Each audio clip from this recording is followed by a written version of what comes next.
OpenAI indicates that it's moving towards AI agents. Amazon potentially looks at augmented reality to make deliveries happen even faster. And could TikTok get a last-minute reprieve thanks to Donald Trump?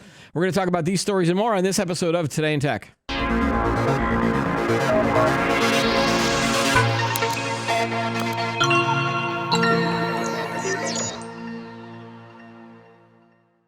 Hi, everybody. Welcome to Today in Tech. I'm Keith Shaw. Joining me on the show today is our good friend, Jack Gold. He is the principal analyst at Jay Gold Associates. Hello, sir. Hi, Keith. How are you? Good. All right. So it's interesting. Every time I have you on the show, there's always big chip news, which is good because I think, it's always cool that you could talk about one of your expertise, especially since I don't cover the market as much. But so let's start off with AMD said last week it's going to lay off 4% of its global staff as the longtime computer chip maker seeks to gain a stronger foothold in the growing artificial intelligence chip space dominated by NVIDIA. I think last week we talked about how, NVIDIA is now the world's most valuable company. So AMD is in a statement, and this is very, very corporate, quote, as a part of our aligning our resources with our largest growth opportunities, we are taking a number of targeted steps that will unfortunately result in reducing our global workforce by approximately 4%, an AMD representative said in a statement. We are committed to treating impacted employees with respect and helping them through this transition. They didn't say exactly how many. They just said, so, people had to do the math, and they had 26,000 employees at the end of last year, according to the SEC. So I think they're looking at about 1,000 employees. AMD is the second biggest producer of GPUs behind NVIDIA. The company has said AI represents one of its largest growth opportunities. AMD stock was down 5% in 2024, while NVIDIA shares are up 200%, making it the most valuable publicly traded company in the world. So, Jack, what's going on here? Is this just a Wall Street correction from the company? Are they reacting / overreacting to what NVIDIA is doing? Is it one of those things where it's like we were making this amount of AI stuff and we need to make this amount, and then we need other people for that, so that's why we're laying off people, but then we'll hire other, like, why wouldn't they just shift people into the new positions, or is that too hard to do in the chip space? Yeah, so a few things going on here. First of all, this is much ado about nothing, in my opinion. AMD is in a lot of different businesses. They've been in forever. For instance, they make custom chips for gaming consoles. That market is going downhill fast. Yep. They do custom chips for other people. They bought an FPGA company, which just looking at Intel trying to spin out Altera, we know that space in the market's not doing well. So what they're trying to do is realign. They're realigning on the growth industry. The growth industry is the GPUs for AI. Yeah. Basically, that's where they're making most of their money. And so just realigning, getting rid of 5% of extraneous businesses basically is not that big of a deal. And it's not usually easy to shift people because once they have an expertise, I mean, you can't take a guy who knows something about FPGAs, or a gal, I shouldn't be sexist here, and shift them over to GPUs because it's just a different business. So some of that may play if you're in, sales or marketing or project management or whatever, but if you're a design engineer, you have expertise. So yeah. I don't think this is a big deal, especially since it's 5%. I'm surprised they even announced it. I mean, at that level, you probably just kind of keep it under the table. Well, I think, from a public company, I think they probably have to announce all that stuff. Well, they have to announce it if it's critical to their earnings, I guess. So that means they're going to take a big write-off or write-off for that 5%. So that's why they had to announce it. But I don't see it as a big deal. Do you think that as they shift their resources, that then they might end up in hiring new people to help with the AI production?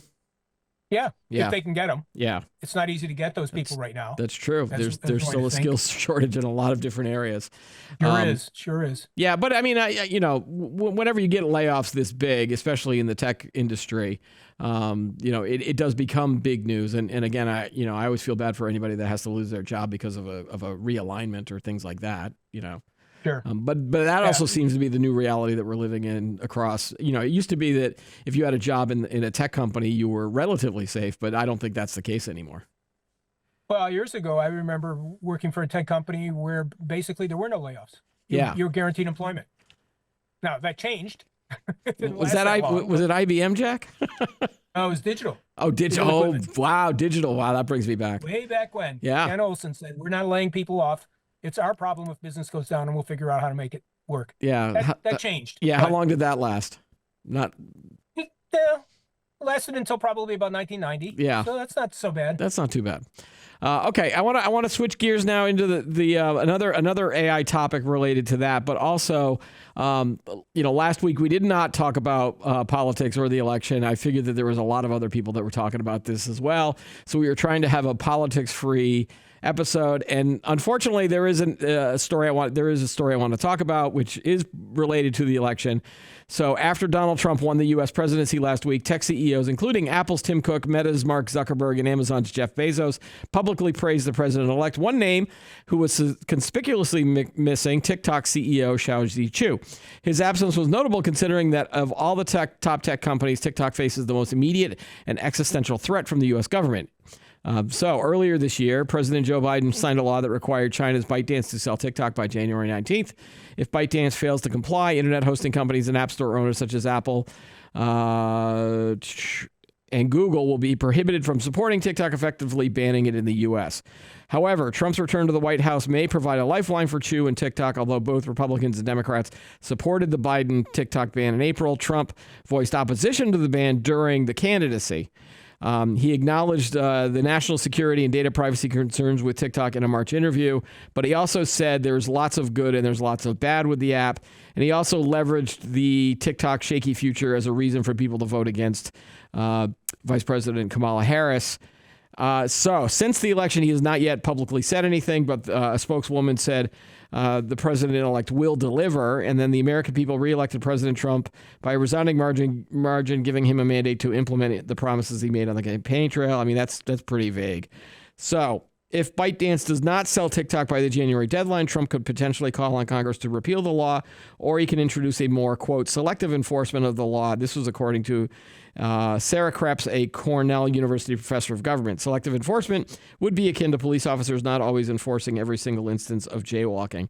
If I have my own opinions, I just want to hear what you think, and then I reached out to some of my other sources to see what they thought, and they have opinion. They have some stories as well. So, what are your do you think it's still going to happen, or are we going to see TikTok next year? Well, so I think it's a good idea to ban them. I think all the security concerns are real. I think that the Biden administration and both houses of Congress last year said that. So I think it's a good idea to go forward. That said, you never know with Trump. Right. I mean, for him, really, it's about, can I use TikTok to my advantage? Because that's really what the bottom line is. And so who knows? He could go either way.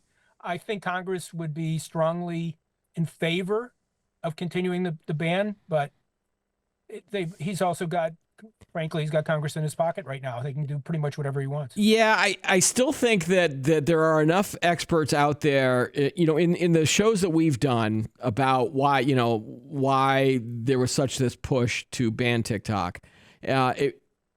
There was enough of the experts that we were talking to that really feel that this is a national security concern. Yep. And there is concern about China with, how much information they might be getting on people.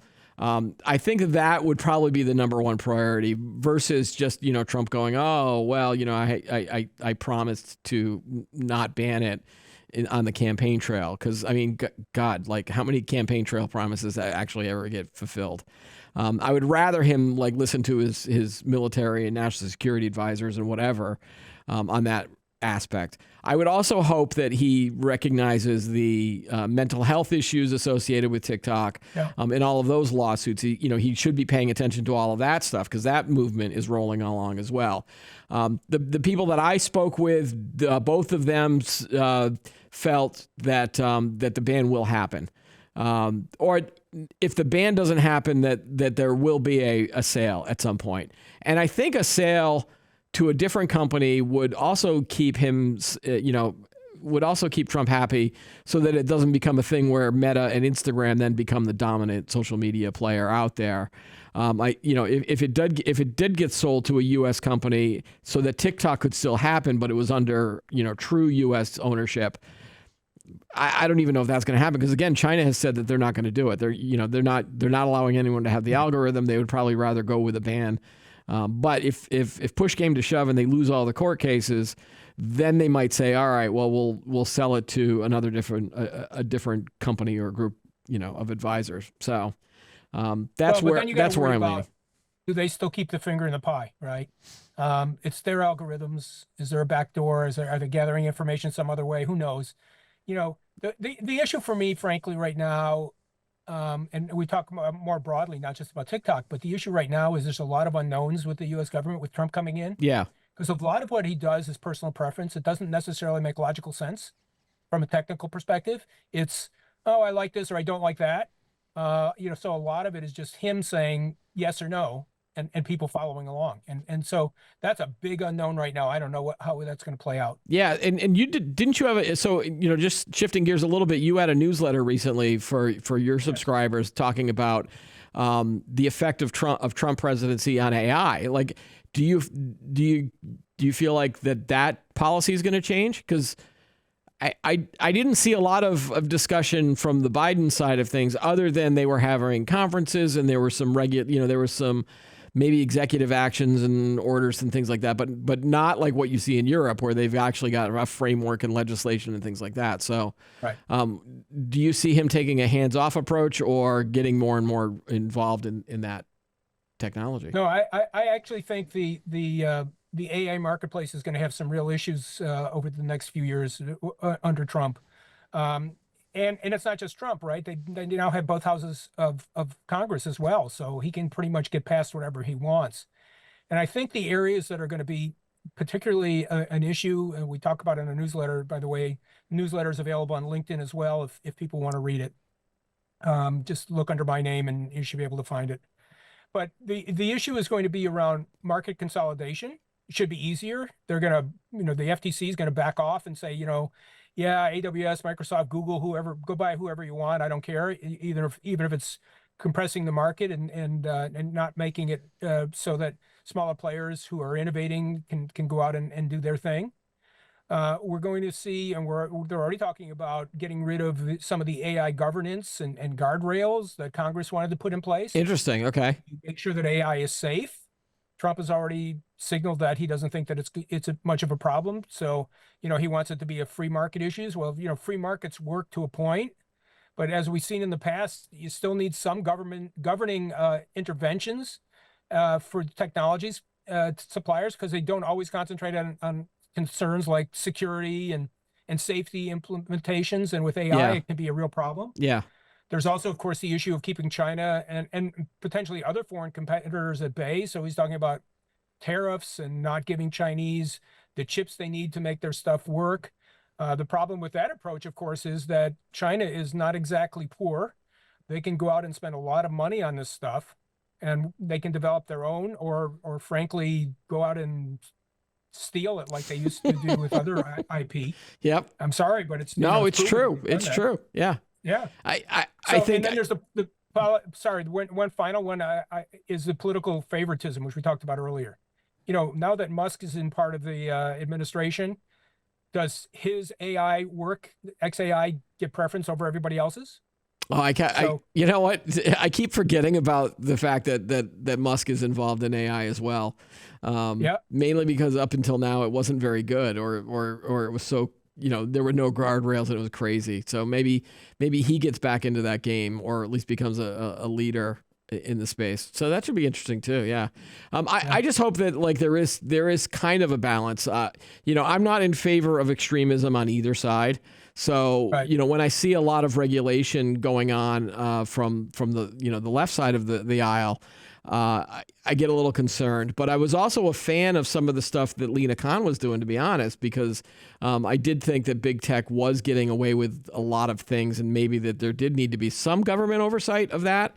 I think other critics were like, "Oh, she's going too far," but the stuff with Google, and the stuff against Amazon and even Apple, you should not be as big as you were. and then like I can't remember which agency, was it the FTC that wanted to help make subscriptions easier? That was more of a Yes. personal preference. I just hate, I would like the ability to unsubscribe be a lot easier. Yeah, they're trying to regulate one-click unsubscribe. Right. So maybe that goes away, and then it's now going to become 18 screens again.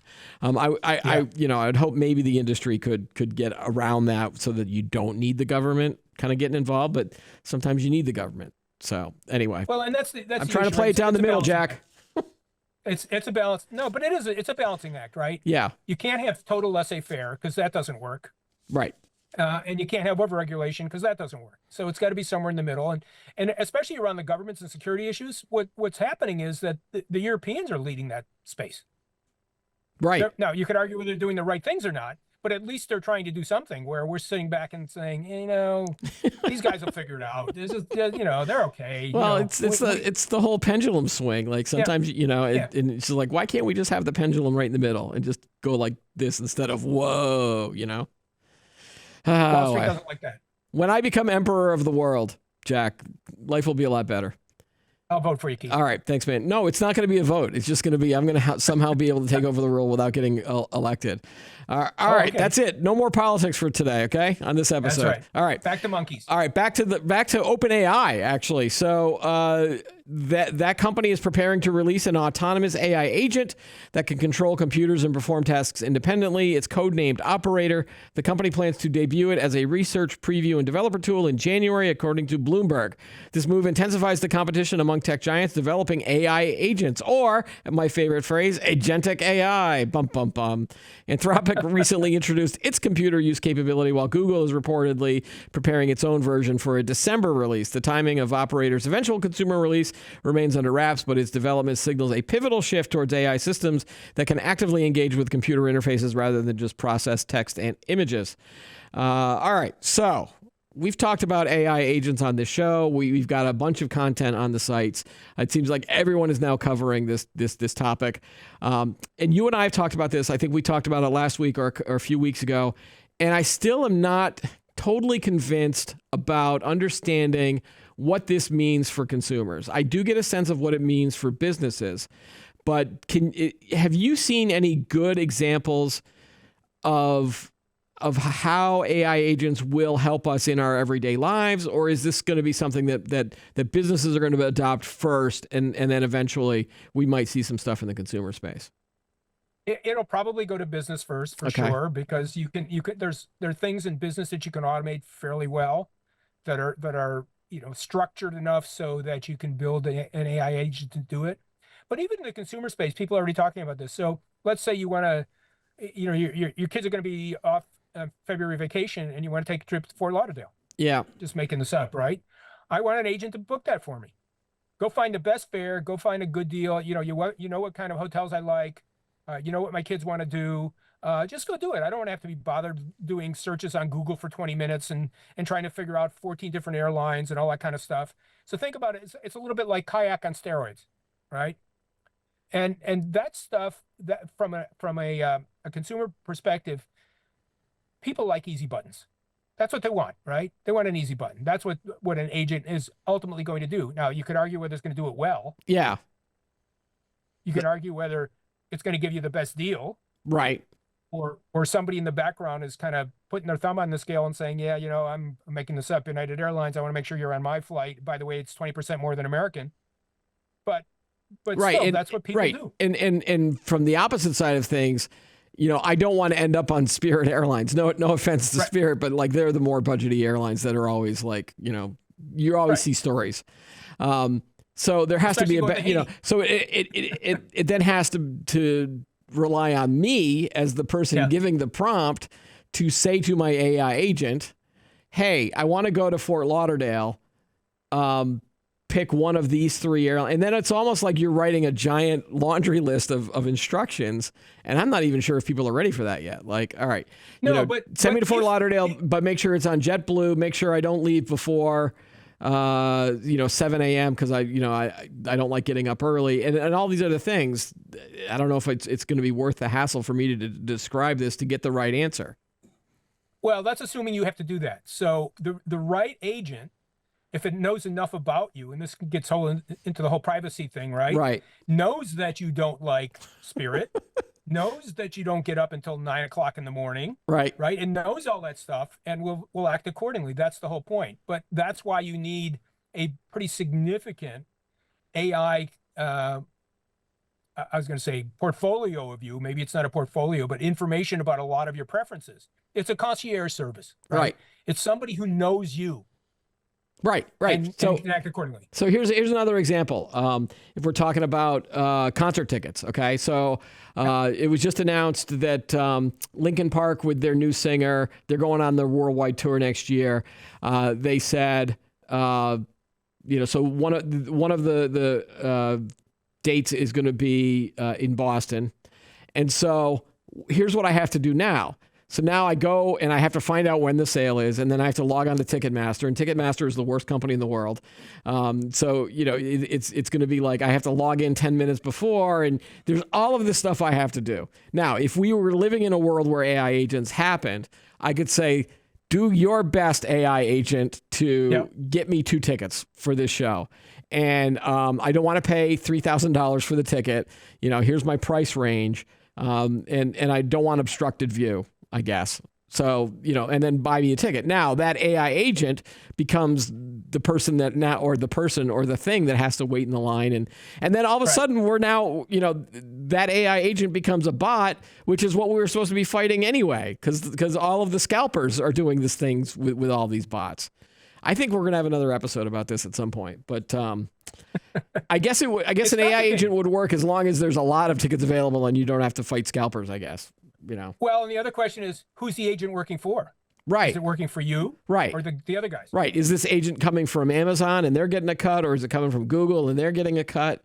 It's almost like when you hire your own personal valet or butler, like you still have to pay that person, right? Well, or think about it as a real estate agent. You're going to go buy a house. If you're not paying that real estate agent to watch out for you, the other guy is. And so is he going to direct you to the best deal? Right. Right. Well, I mean, does that mean that we would have a world where people would have multiple agents, and then now I've got 3 agents that I'm paying for, and I'm going to pit them all against each other it's almost like picking a favorite child. or think about it as a personal shopper. Right. I've never had a personal shopper, as you could probably tell from my fashion. I haven't either. My dog walking through the pet store doesn't count when he picks up stuff off the shelf. But yeah, it's the same kind of deal, right? Who's the personal shopper working for? You or the seller? Is that where we're going to start seeing these agents in kind of like airline ticket travel and ticket purchases, or is it going to be something even simpler of like, hey, when I get home, turn on all my lights, and get into that whole smart home. You and I have argued that like we technically have it, but it's not very good. Well, okay, fair. Like, what's if there was going to be a killer app for this? What do you think it's going to be? Well, it has to save time and it has to be correct, right? Well, and more than that. So think about it from a medical perspective. What if you're, I'm making stuff up because I'm not a doctor, right? You're a diabetic or you're an epileptic or something. You would want an agent to monitor you every step of the way, know what's going on, see if there's some danger signs, because you got stuff on your wrist or now it's a finger ring, right? Monitoring all this stuff for us. Right. And be able to act on my behalf to make sure that I'm not going to die. Right. Or I'm not going to get into a car crash because I'm in a car driving when I have an epileptic. Yep, there you go.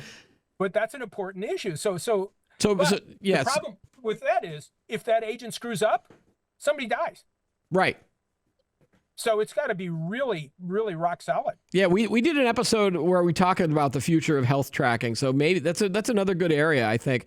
With all this data that we're going to be tracking, I'm sure that we're going to start having health agents for us at some point. Sure. So maybe that could be the killer app too. So, all right, we'll be monitoring this. Or the non-killer app. Any thoughts about OpenAI doing this? Do you think that will they become the leader, or is this going to be just now we're going to have to figure out who's going to do it the best? It's wide open. Yeah. I mean, they're going to do, everyone's already talking about agentic environment. We're going to get a agentification Oh, what's going on? there's going to be so many bad words that, not bad words, but like so many made up, horrible words that we're going to have to. All Like, right. again, I've already gonna, said on many shows, I'm not a fan of the word agentic because it just sounds weird. It's a terrible word. I don't know where they came up with it. It's probably someone from Gartner or IDC, one of those people. One of those is like, oh, we're going to come up with a cool new word, agentic. Oh man, it sounds like it sounds like a made up pharmaceutical. Like, make sure you take your agentic before you go to work today. Or it's laundry soap. Right, right. All right, switching gears again. Well, not really, but this is another AI story. So, a startup CEO says that humans will not be needed for translation in 3 years as it launches its own AI app. The company's called Unbabel. They announced a translation service powered by AI, adding another rival to a highly competitive space, with its CEO warning that humans may not be needed for translation at all in 3 years. Their new product is called WIDN.ai, WIDN.ai. That's a horrible name, speaking of like agentic and stuff. Their new product is based on the company's proprietary large language model called Tower, and it basically allows AI translation in 32 languages. All right, so the big quote from this story is, he was talking about this 3 years. He goes, this is their CEO. I think humans still have a slight advantage in very hard use cases, but that advantage right now is so razor thin that except for really the most difficult use cases, we believe AI is getting really there. And it's hard for me to see right now how 3 years from now you will need humans to be translating anything. And again, they compete with Google. Google has a product called Translate, and there's another German startup called DeepL or DeepL. In fact, we're trying to get them to comment about this on a future show too. We want to do something around this topic. So, again, we're supposed to be all about, AI won't take your jobs, AI won't take your jobs. But now it appears like, well, if you're a translator, AI might be taking your job at some point. And we're already seeing this in some of the spaces. I know that even here we've been toying with taking the videos from Today in Tech and taking the audio feed and then translating it. And there's a video service that will then translate it to whatever language. And we did one where we took our episode and it was in Italian, and it sounded like me, and it was speaking Italian. And it wasn't just me doing a bad Mario accent, like, hello, welcome to Today in Tech. It was not like that. But the issue is that whatever the translation happens, somewhat, I didn't want to publish this because I don't understand Italian, for example. Right. So whatever the translation becomes, you still have to send it to someone who speaks Italian and can say, hey, did this do a good job or not? And I guess they do have experts in there.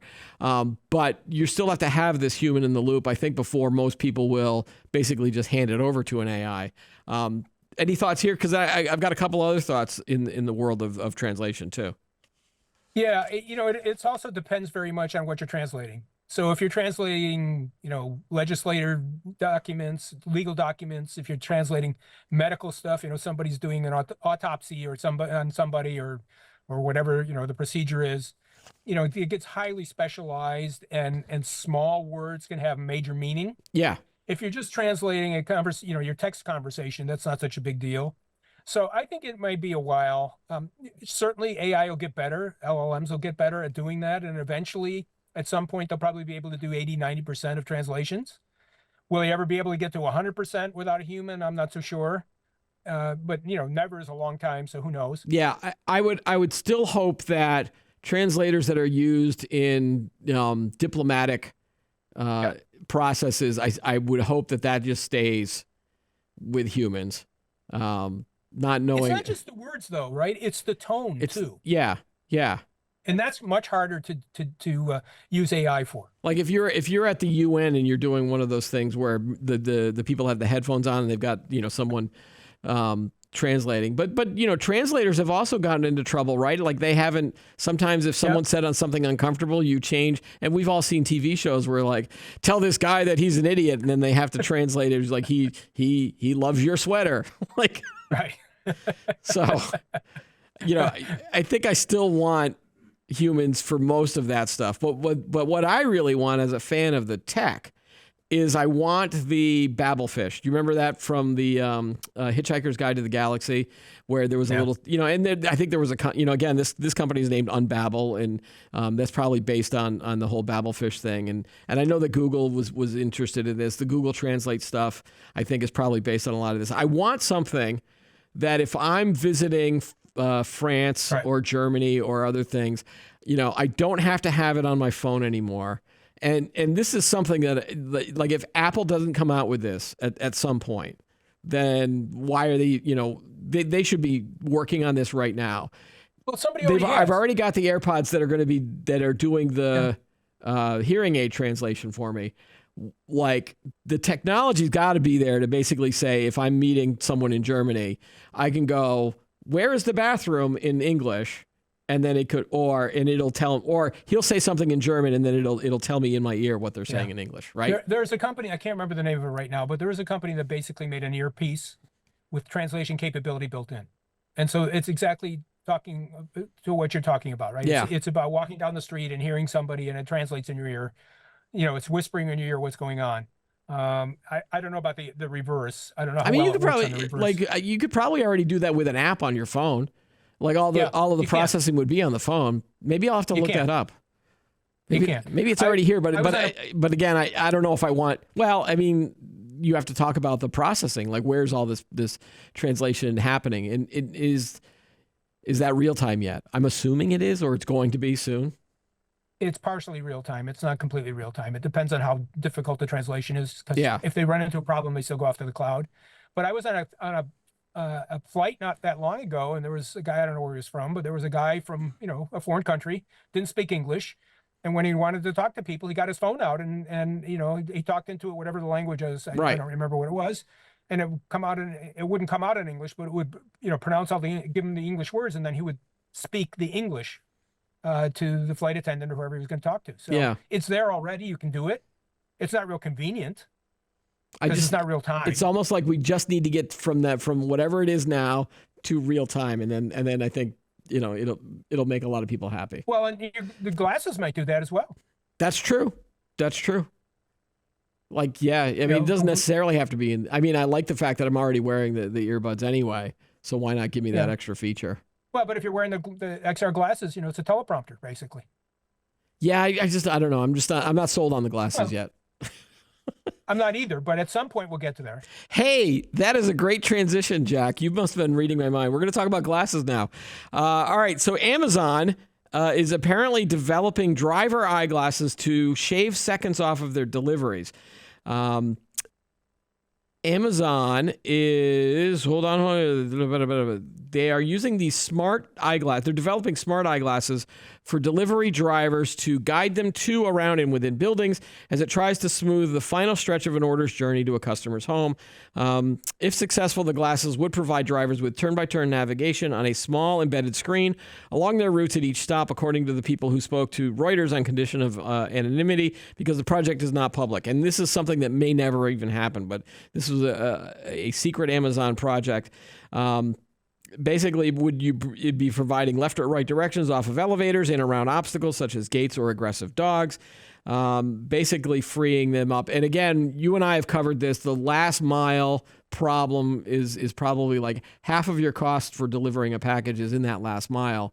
So they're looking at potential ways of doing this. Just because you need that toothpaste even faster. Yeah.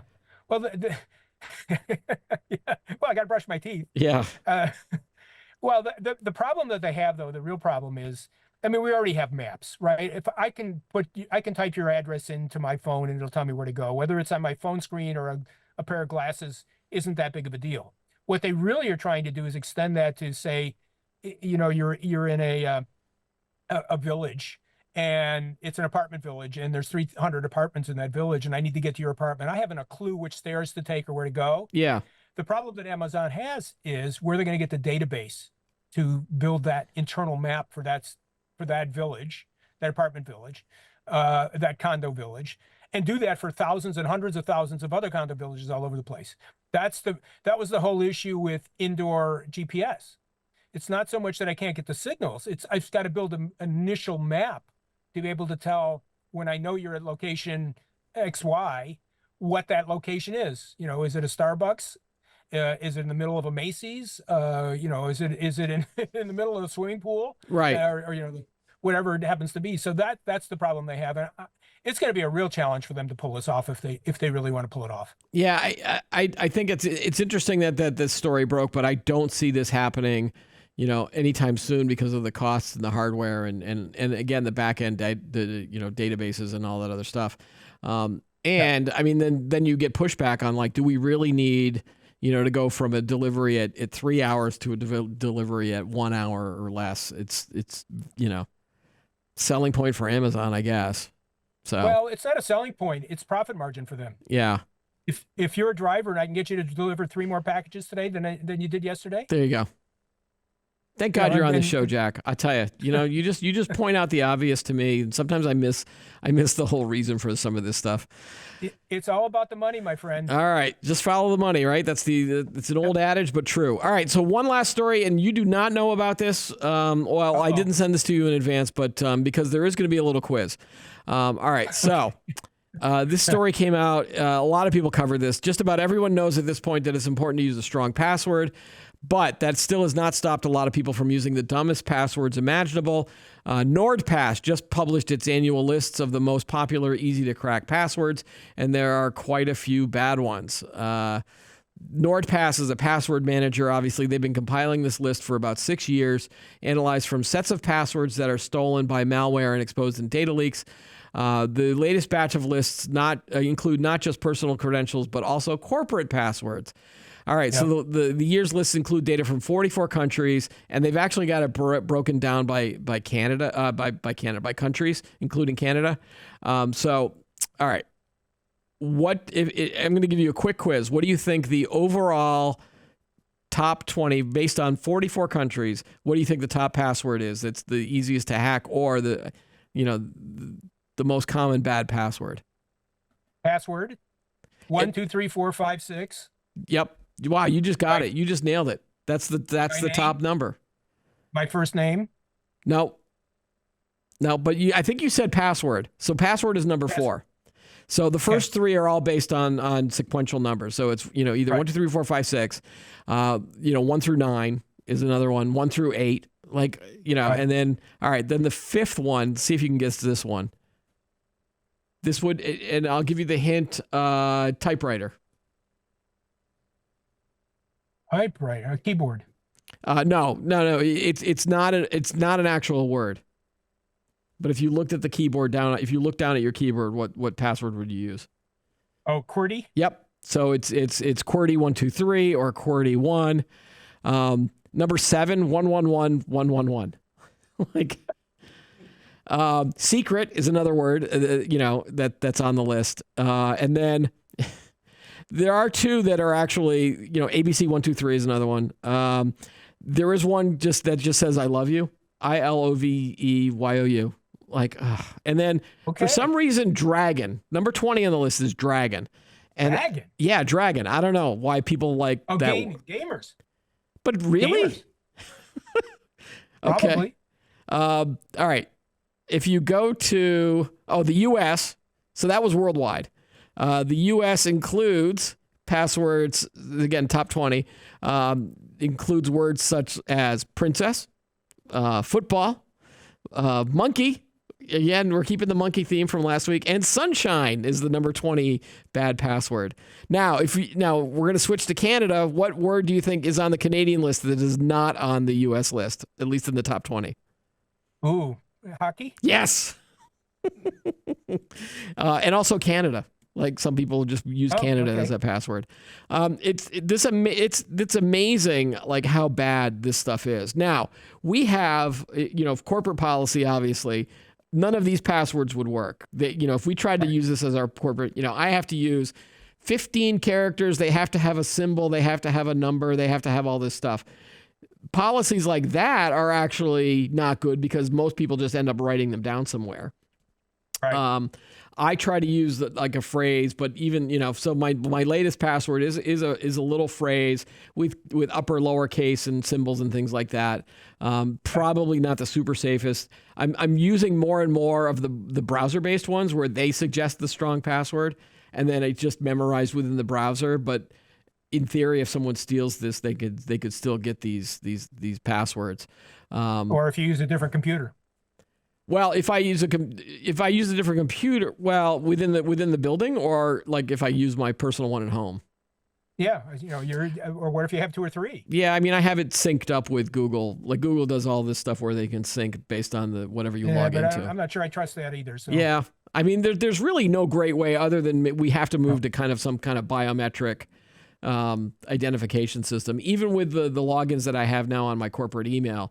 Not only do I have to have the username and the password, but then I get an app that tells me here's the code that you have to type in, and then it uses, because it's an Apple iPhone, I then have to verify with my face, and it's like a 17 level process just so that I can get emails that are from PR people asking to be on the show.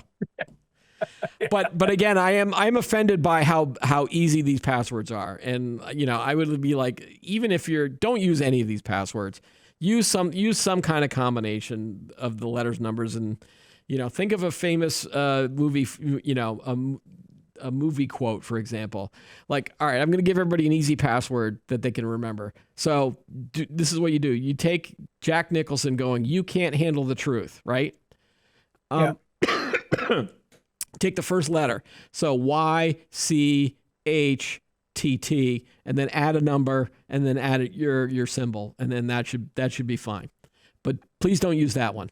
I don't want to see that one, but do that, but for another movie phrase or something like that. So there's plenty of ways to do passwords that you can remember. I mean, it's hard, right? Because you don't want to use the same password. We're all on 150 different sites. Right. That's right. That's the other problem too. Yeah, you reuse it. So if they break into one, you're done because they have your email and password. I keep getting text messages from Amazon. Someone's trying to change my password because they know my email. All they need is my email, right? And it's very easy to find out your email. There are 100 sites that already have that.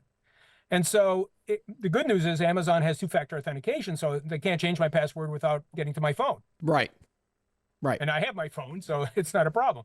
But it's easy enough to come up with passwords that are secure and not crazy hard to remember. Something in your life, or as you say, a movie or something. Your 3 kids' date of births or something, whatever it is. Right. And of course, we can't talk about bad passwords without mentioning the famous joke from the movie Spaceballs, which I don't know if you ever see that movie, Jack? Sure. Okay, and he's like, "What's the password?" And he goes 1 2 3 4 5 6, and the guy goes, "It's the same as my luggage." So there's the because again, he wasn't very smart either. The president of the universe. Oh boy! All right. Screw. Yeah. If you're watching this, please change your password. Everybody, change your password. Don't use America. Don't use QWERTY, because I at least if the hackers are going to try, I want to make the hackers work a little harder, right? And not just be within the system within 5 seconds. And corporate should actually be concerned about this too, because these are some corporate passwords. Check your server logins and all that stuff. I'll bet you on that list is admin is probably one of those passwords. For sure. Yeah, for sure. Change those passwords. Well, a lot of companies make you change it every 3 to 6 months anyway. Right. So that's good and bad, because now I got to remember something else. Right. And then that's how they end up getting written down on sticky notes. Yeah. So when I write, you should see my wall. When I write them down on sticky notes, I start writing it in my own little code. So it's not the actual password. I then have another when my brain then decodes it to the right thing. So, I do. Nice try, every hacker. All right. Jack, always a pleasure. We've got a new guest co-host coming in next week, so I will probably talk to you at some point. If not, have a great 2025, and we'll catch up with you at some point. Thank you, Keith. Always good being here. All right. Take care. And that's all the time we have for today's show. Be sure to like the video, subscribe to the channel, add some own comments below. Tell us your favorite bad password. Join us every week for new episodes of Today in Tech. I'm Keith Shaw. Thanks for watching.